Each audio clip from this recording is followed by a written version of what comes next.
Thank you for joining me for Lesson 2 here in Module 1.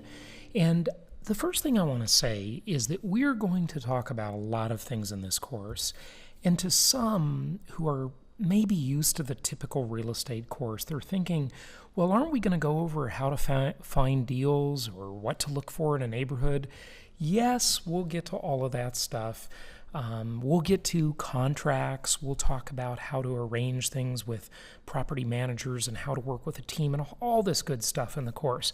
But it is critically important that we look at the macro view of markets.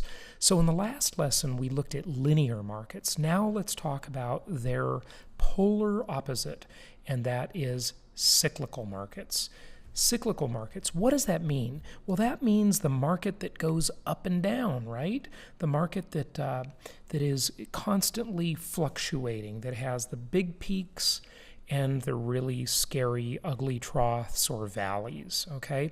So our learning objectives in this lesson are to learn the pros and cons of cyclical markets. And, you know, cyclical markets, remember, they're exciting.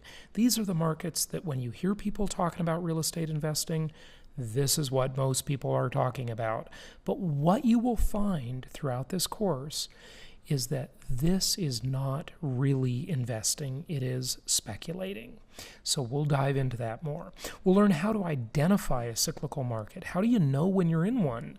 You know, are you in a linear market, a cyclical market, or a hybrid market? How do we know that? So we'll talk about that, of course, too. And then we'll learn what areas of a cyclical market are best for investment. So let's go ahead and dive in and talk about the cyclical markets. So what are the pros and cons of these markets? Well, you know, when you look at a cyclical market, you see a market where you have rapid price appreciation, of course, when the timing is right. Now, it's not always right because many times you have the complete opposite of that. But people get very excited in these cyclical markets when things are going well. And by the way, throughout the course, you know, we're going to touch on the concept of a buyer's market, a seller's market, and, you know, kind of the in-between of those two markets. Because most people, oddly, I think, define a good, you know, when someone says the real estate market is good, what do they mean? They usually mean it's a seller's market. It's a seller's market rather than a buyer's market. So, you know, good is a relative term, of course, okay? And then, you know, what opportunity do you have? Well, you have the opportunity to buy a property, to fix it, to flip it, and earn some fast capital gains or fast profits. The cons, well, much higher volatility, okay, because you have this fluctuating market. And pretty much all over the world, when you are looking at a cyclical market, you will see a market that does not have good cash flow, okay? That's the kind of market where the investment never really makes sense from a cash flow perspective, where you've always got to be investing for appreciation. And that volatility, of course, can work for you sometimes, but it can also be very ugly and work against you. Also, you have much lower, well, like I mentioned, much lower rates of cash flow. I was actually kind of reading ahead there, apologize. And so your cash flow just never makes sense. And one of the things that I talk about on my podcast and my seminars is the concept of sustainable investing. What makes an investment sustainable? You know, people talk about sustainability in a lot of ways, but when it comes to investing, the thing that makes it sustainable is income, cash flow. In fact, I want to give you a definition here, and that is to qualify as an investment, a property must have income. If there's no income, it's not an investment, it's just a speculation, okay? Now, what's the takeaway here? You know, cyclical markets, again, best for capturing short-term profits from capital appreciation. Again, not a long-term strategy by any means, but suffice it to say, you can get lucky, and occasionally you'll have some amazing results in a cyclical market. All right, let's move on. How do we identify a cyclical market? How do we know when we're there? What do we look for? Well, we look for markets where we look at the history of a market, and we're going to learn how to do this in just a moment and how to research them, where they've had major price swings, okay? Looking for a market where you've had these big movements, where you're coming off a pricing trough and the market is headed back up. Now, all of the stuff we're about to talk about here is about how to invest in a cyclical market, but I do want to give the disclaimer that I really have never met anybody who can reliably predict appreciation or depreciation. So just keep that in mind as we're talking about this stuff, okay? Not trying to catch the bottom. Wait for the bottom to form and buy when you're on the recovery path, okay? Now, it's very hard to know when you're on this part of the path, but we're going to look at that in just a moment with some actual graphs. A low ratio of average rent versus average property value. You know, I talk a lot about something I call the RV ratio, the rent to value ratio. And the target at the time of this recording is 1%, give or take. You know, could be a little bit less. Hopefully it's a little bit more, meaning that, just to use round numbers here, a $100,000 property is going to rent for $1,000 per month. That is a good, solid, cash flowing, good rent to value ratio, okay? Cyclical markets are driven by homeowners more than they're driven by investors. See, homeowners will buy and live in cyclical markets, but investors, you know, they dabble in them. There are certainly some investors in cyclical markets, but again, that's not where the smart money is. It's where the gamblers are, where the speculators are, but those people aren't really investors. Looking for a market area with sufficient demand on the part of homeowners to propel prices upward with in excess of increases in rent, because the rents are always a lagging indicator. They always seem to trail the prices, usually by a pretty wide margin. Okay, where do we look? Well, good old Zillow. Now listen, Zillow is far from perfect. But you know, in the olden days, before Zillow existed, we didn't have anything like this. It was much harder to do this research. So with all of its flaws notwithstanding, it's a pretty cool tool to have. And I'll say, you know, it's certainly not perfect, but it's a lot better than nothing. Okay, so it's a good research point. I like Zillow. I use it a lot.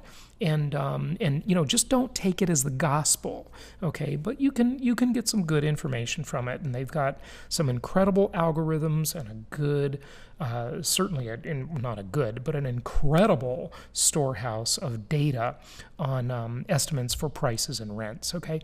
Other research sites, Trulia. Now, at the time of this recording, I believe it was Zillow who just bought Trulia. I think it went that direction. But anyway, they're coming together, okay? And then another cool website is city-data.com. And there are many, many other sources, but certainly Zillow and Trulia are the biggies out there. Realtor.com is also another source. That's the one that's affiliated with the National Association of Realtors. So, you know, another decent source as well. But, you know, we're going to talk about Zillow mostly, okay?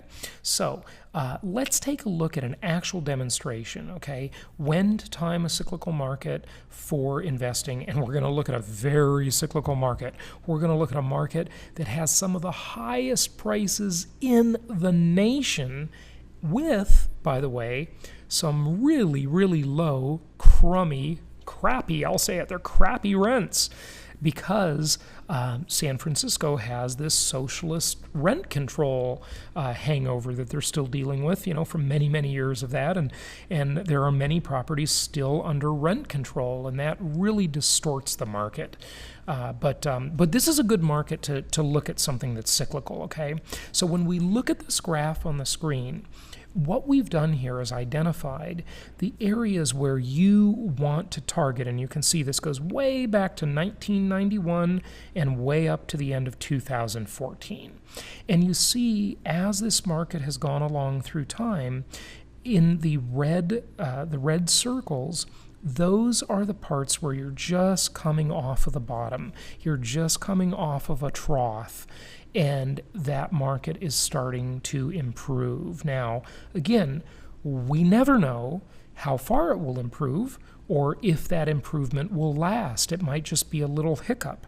But this is the thing you want to look for. It's critical to be disciplined when investing in cyclical markets and avoid buying into a price peak. Now, what usually happens, most people buy right near the peak. And why do they do that? Because they've been to so many cocktail parties, they've heard so many people talking about how they made all this money in real estate, and they've been seeing it on the news. The market is hot, hot, hot, and usually they are the ones that get slaughtered because they enter the market too late.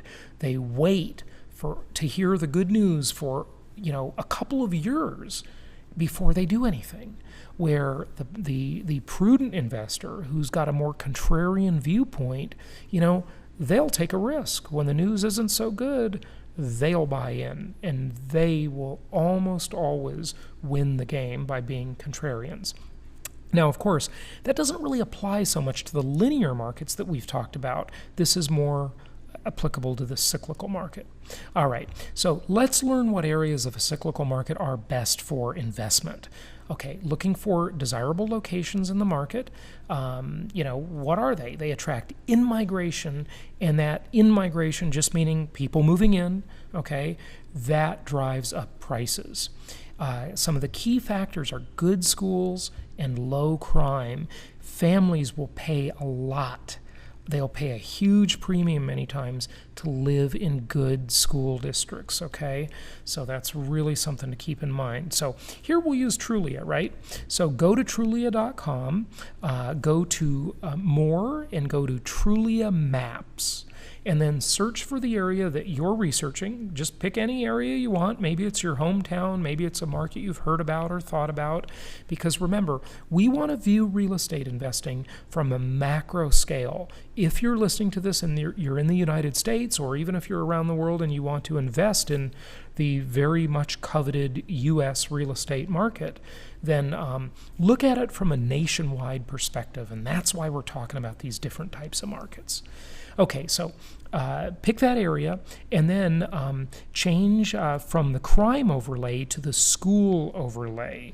And what you get here is you get two different maps that show you, where is the high and the low crime, and where are the good schools, okay? You can also research things like housing affordability, demographics, and many other factors, of course. Okay, so let's look on Zillow. Okay, I told you we were going to talk about Zillow, and here I've got some screenshots to make it real easy for you.